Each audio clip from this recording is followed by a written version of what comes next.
Hello à toutes, hello à tous, ici Valérie. J'espère que vous allez bien. C'est pas une question en l'air.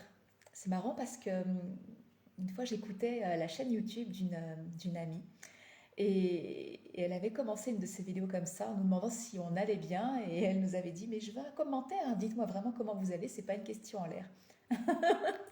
Et j'insiste dessus parce que ce soir, je vais vous partager justement une question importante. Je crois que c'est la question la plus importante, celle qui revient, quand je dis 25 fois, c'est peut-être même plus que ça, tout au long de mes journées. Je vous laisse le temps de vous connecter. Je vois que ça commence à arriver. Faites-moi un petit coucou en commentaire si vous êtes là et que vous avez l'intention de rester.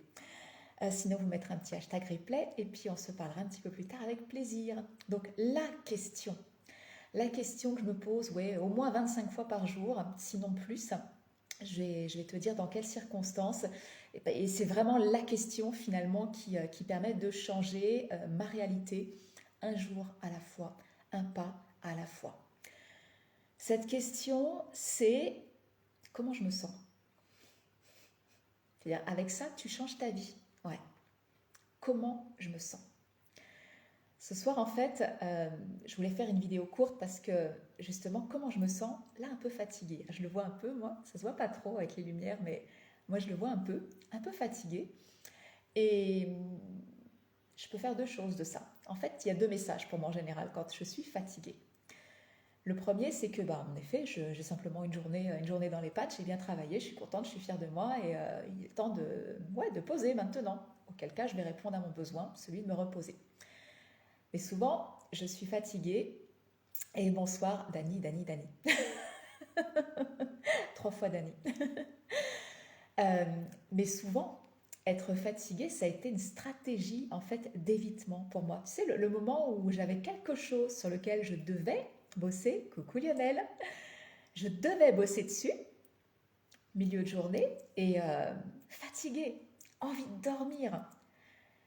Et je pouvais partir faire une sieste, hein. Sauf que pendant ce temps-là, j'avançais pas. Donc tu vois, il faut arriver en fait à discerner les moments où c'est un vrai besoin justement auquel tu vas répondre et les moments qui peuvent être, et la fatigue qui peut être à une stratégie d'évitement. Donc la question, je la redis pour ceux qui viennent juste se connecter, mais la question vraiment qui permet de changer mon quotidien un jour à la fois, c'est comment tu te sens. C'est juste ça. Maintenant, je vais vous expliquer dans quelles circonstances je me pose cette question et pourquoi finalement ça change véritablement mon quotidien, ça change ma vie. Je ne sais pas si tu as vu, mais dans la prochaine Magic Class qui s'appelle Nouvelle Vibe, en fait, on va travailler avec l'énergie du signe du Capricorne, hein. C'est l'ambitieux, c'est celui qui se fixe, et ben c'est des sommets à gravir en fait pour son année. Et ce Capricorne, en fait, ambitieux, il va rejoindre ses sommets un pas à la fois, avec patience, avec discipline. Et on va travailler avec son énergie, en fait, pour que tu puisses identifier la fin janvier, ben justement tes sommets à gravir, et puis faire en sorte surtout que tu ne te lâches pas la main. Parce que combien de fois on a défini justement nos buts, nos ambitions pour l'année ou au-delà, et combien de fois on a abandonné en cours de route. Eh bien justement, peut-être parce que on n'a pas assez joué avec cette question, comment tu te sens? Comment tu te sens? Je vais dérouler, je vais donner des exemples.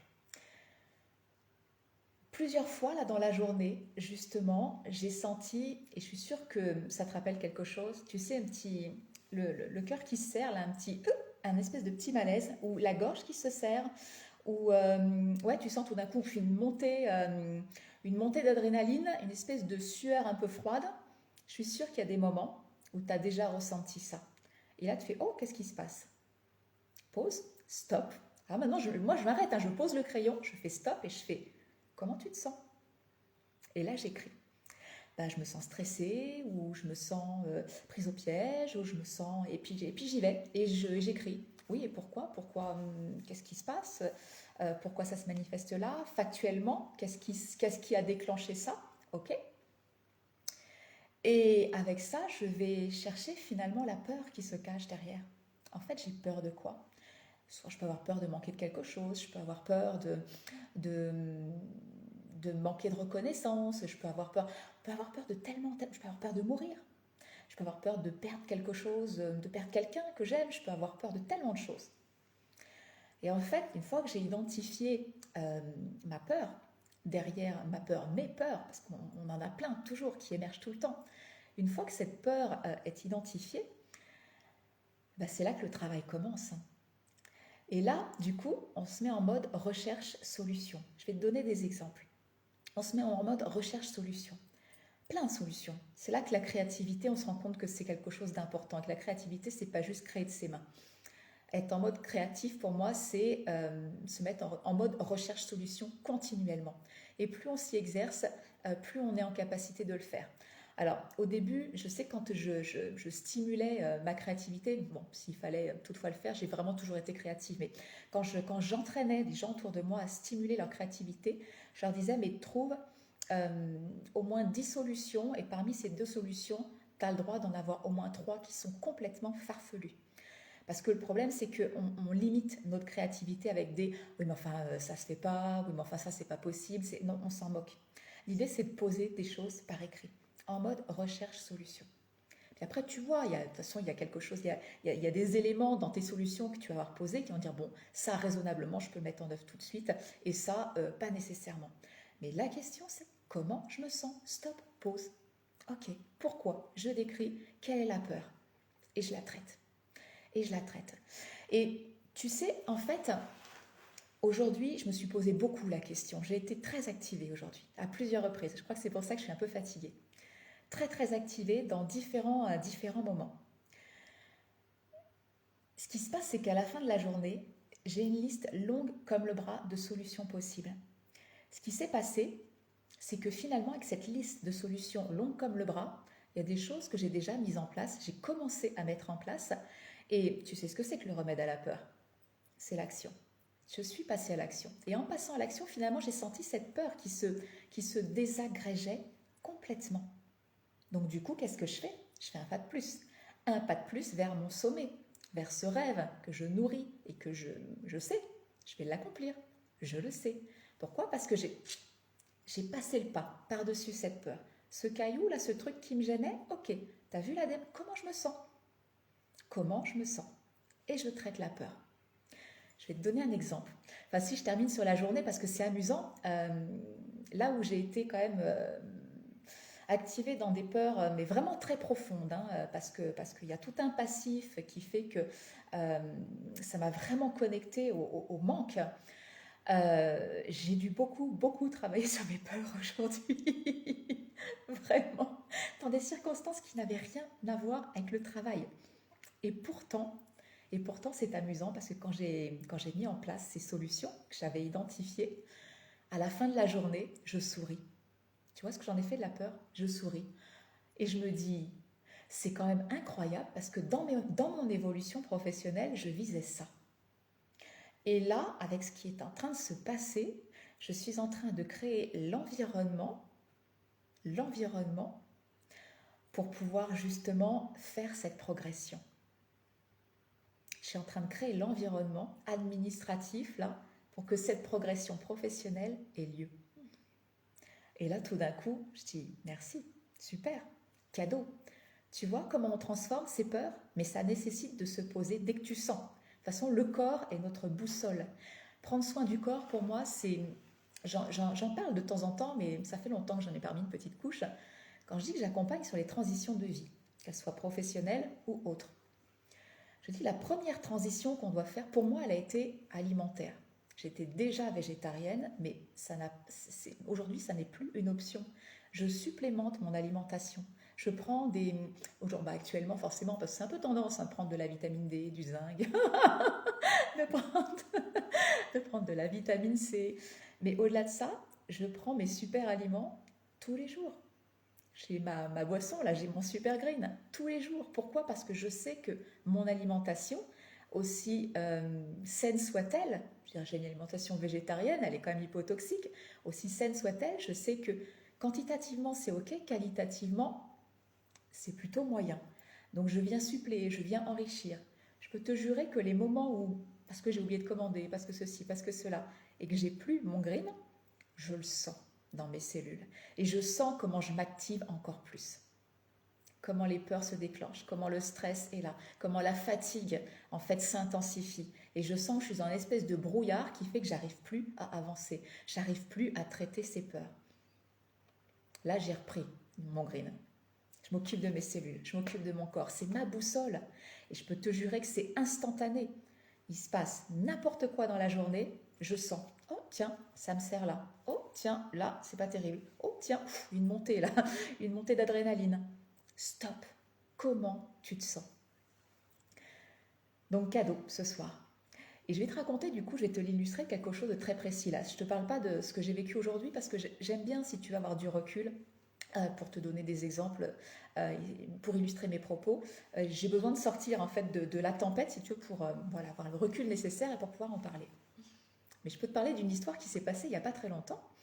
En fait, il se trouve que j'avais repris l'habitude d'écrire, voilà, tous les jours sur mon profil Facebook. Et j'avais arrêté en fait mon défi vidéo, un live par jour dans 365 jours. Voilà, c'était j'aurais ou non je serais, je ne sais plus ce que c'était, parce que ça me faisait plus vibrer quoi, ce hashtag. J'avais arrêté le live et je faisais par écrit. Et il se trouve qu'à un moment donné, sur la fin de la début d'année, j'avais trouvé un truc super sympa avec un mix Ikigai et signes astrologiques. Et j'avais donc tout un topo, une série donc de 12 publications sur 12 jours consécutifs.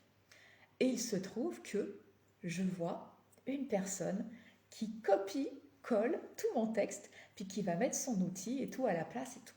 Oh, c'est venu m'activer, mais d'une force. Et on pourrait dire, bon, en effet, j'ai inspiré quelqu'un.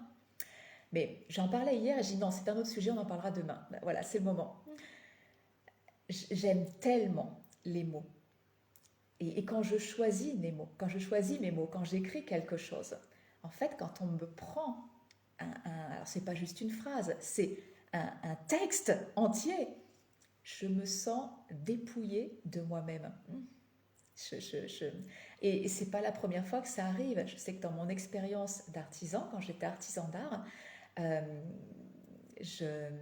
quelqu'un qui disait mais non je ne la connais pas, il faisait le même métier que moi, c'est ça, un métier quand même assez rare, et mon ex-conjoint le rencontre et il lui demande s'il me connaît, et sans lui dire qu'il était mon conjoint, et l'autre dit ah non je connais pas du tout. Et donc mon ex-conjoint me ramène la plaquette de l'artisan d'art en question, et je dis ah super, il habite par où on va habiter, c'est trop sympa, c'est trop chouette. Et je regarde la plaquette et je me décompose. Je dis, il t'a dit qu'il ne me connaissait pas. Il dit, ah oui. Ben, je dis, je peux t'assurer qu'il me connaît, et il me connaît bien parce qu'il m'a pompé mon texte de présentation, celui qui décrit ma démarche artistique, pour présenter son travail sur une plaquette dans un musée. Tu vois, en fait, pourquoi il y a des choses qui nous activent? Parce que ça fait en fait référence à des... Alors là, c'est une histoire, c'est du copier-coller, mais ça aurait pu prendre une autre forme. Mais là, en fait, ça m'a mise mais dans une colère. Tu vois, si j'avais les outils que j'ai aujourd'hui, c'est ok. C'est comment je me sens. Ah là, clairement, c'était de la colère, quoi. De la colère, de l'injustice. Mais j'aurais pu écrire.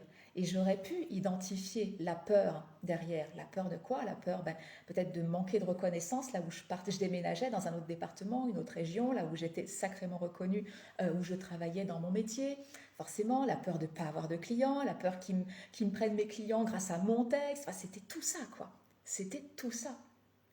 Si j'avais eu les outils que j'ai aujourd'hui, j'aurais pu travailler sur cette peur, j'aurais pu la transformer, j'aurais pu être en mode recherche de solutions, et j'aurais pu évoluer. Donc là, tu vois, répétita avec cette femme qui me prend tout mon texte et puis qui colle donc du coup son outil, et d'une mauvaise foi, ça m'agaçait. Bref, c'est pas grave en soi parce que qu'est-ce que j'ai fait? Je pose, comment je me sens? Et c'est reparti, colère, gna gna, la peur de quoi? Mode recherche solution. Je dis mais qu'est-ce qu'on peut pas copier chez toi que tu adores faire? Les lives. J'adore les moments de connexion, en fait, où on est là, on peut être en échange direct. Et ça, je veux dire, on ne peut pas le copier-coller, à moins de partager ma vidéo, Ah ouais, ok, mais ça vient de challenger parce que tu vois, par exemple, là, ce soir, comme je suis fatiguée, euh, il n'y a pas si longtemps que ça en arrière, j'ai dit non, mais je suis vraiment trop fatiguée ce soir et je, je ferai demain. Ou je ferai une demain matin et une demain soir pour rattraper. Non, là, ce soir, j'y suis allée. Alors, je te passe toute la démarche, mais ce soir, voilà, je suis venue simplement pour tenir mon engagement. Alors cet engagement, pour le tenir, il y a eu tout un travail préalable aussi qui fait que j'ai aussi du plaisir, malgré la fatigue, à être là ce soir en direct. Ça, on va le travailler dans Nouvelle Vibe. Parce que évidemment que c'est important d'identifier où vous en êtes aujourd'hui dans votre vie, puis de regarder les choses avec honnêteté. C'est pas c'est bien ou c'est pas bien ou c'est mal ou c'est nul ou ça pourrait être mieux ou t'as rien foutu ou c'est pas ça. C'est regarder où on en est. Et puis tu vas voir en fait je vais t'accompagner aussi pour que tu puisses aller identifier des choses dont tu vas être fier. Parce que oui, on va utiliser quelques baromètres, des outils qui, quand tu vas les regarder, vont peut-être te faire un oh, c'est pas terrible où j'en suis. Si, si, tu vas voir. C'est juste qu'il y a une marge de progression. Et c'est chouette, c'est juste que du coup, tu ambitionnes de monter une grande montagne. Alors peut-être pas sur toute l'année, peut-être sur 1 an, 2 ans, 3 ans, puis pourquoi pas sur toute l'année. Pourquoi pas. Mais ça veut juste dire ça. Ce sont juste en fait des baromètres qui permettent de savoir où tu en es et quelle est la marge de progression. Alors justement, où tu en es et où tu veux aller. C'est pareil, c'est pas où tu as besoin d'aller. C'est qu'est-ce que tu rêves d'accomplir, quoi. C'est quoi ton désir en clair. C'est pas juste ton besoin. C'est non, non, c'est vraiment quelque chose qui vient ajouter du plaisir, de l'émerveillement à ta vie. C'est ça. On va aller les identifier. Puis entre les deux, entre le point de départ et l'arrivée, ben, il va se passer tout un tas de choses. Des étapes que tu auras peut-être plaisir, enfin peut-être, j'espère, du plaisir en fait à, où tu vas t'arrêter. Et puis sur le chemin, eh ben, tu vas rencontrer des moments de joie où c'est vrai que tu vas marcher, tu vas avancer d'un pas plutôt allant, et puis des moments eh ben, où ça va venir s'activer en toi. Comment tu te sens? On va travailler dans Nouvelle Vibe cette façon justement d'avancer, travailler. Ce soir, c'est vrai que j'ai tellement de solutions, tellement de choses à mettre en place que la peur est plus là. La peur a disparu. Et au contraire, je me sens tellement avancée, j'ai l'impression là tout d'un coup de faire un pas de géant vers quelque chose que j'ambitionnais puis qui me semblait peut-être un peu long, un peu loin, et c'est peut-être pas si loin que ça finalement. Mais cette question, elle est juste géante, quoi. Je ne sais pas si tu mesures la valeur qu'elle a quand je te la partage, elle est juste géante. Je te laisse avec ça, tu te la notes dans un coin, tu te mets des post-it chez toi et tu te rappelles, écoute ton corps, comment je me sens. Et si tu n'as pas l'habitude d'écouter ton corps, si tu es plus connecté justement à tes ressentis, eh bien je sais pas, tu te mets une petite alarme régulièrement, simplement peut-être pas toutes les heures, toutes les 2 heures, ou matin, midi et soir, et déjà rien que ça. Tu prends l'habitude de te poser 1 à 2, 3 fois par jour, tu te poses et tu dis comment je me sens. Je vous laisse avec ça ce soir et puis moi je vais aller me reposer. Je vous embrasse et je vous dis à demain.